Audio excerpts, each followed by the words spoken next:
اگر آپ کو ویڈیو اچھی لگے تو چینل کو سبسکرائب کرنا نہ بھولیں۔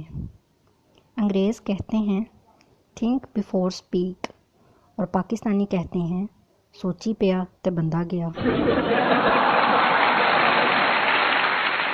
شکر ہے سمجھدار ہونے پر ٹیکس نہیں لگتا ورنہ مجھے دینا پڑتا۔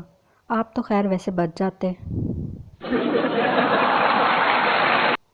جب ہم بچے تھے تب بڑوں کی بات سننے کا رواج تھا۔ اب ہم بڑے ہوئے تو بچوں کی بات سننے کا رواج ہو گیا۔ ہماری نہ تب کسی نے سنی نہ اب کوئی سنتا ہے۔ لو دسو۔ میں تو اپنے مرنے پہ بریانی کی جگہ ٹینڈے پکواؤں گی تاکہ بھئی لوگ اصلی دکھ سے رو کر جائیں۔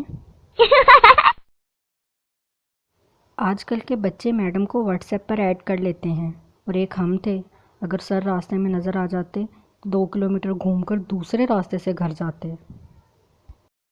لڑکی: کیا تم میرے لیے چاند لا سکتے ہو؟ لڑکے نے شیشہ سامنے کر دیا۔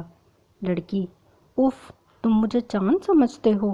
لڑکا: نہیں، شکل دیکھو اور فرمائشیں دیکھو۔ ماں اپنے بیٹے سے: تو اپنے بال کیوں نہیں کٹواتا؟ بیٹا: ماں لمبے بال رکھنا فیشن ہے۔ ماں: وہ تو ٹھیک ہے پر لوگ تیری بہن کو دیکھنے آتے ہیں اور تجھے پسند کر کے چلے جاتے ہیں، اس کا کیا؟ ہماری زندگی میں کچھ لوگ ایسے بھی رہ چکے ہوتے ہیں جو گدھے پہ سواری کے لائق بھی نہیں ہوتے اور ہم انہیں ذہن پہ سوار کر لیتے ہیں۔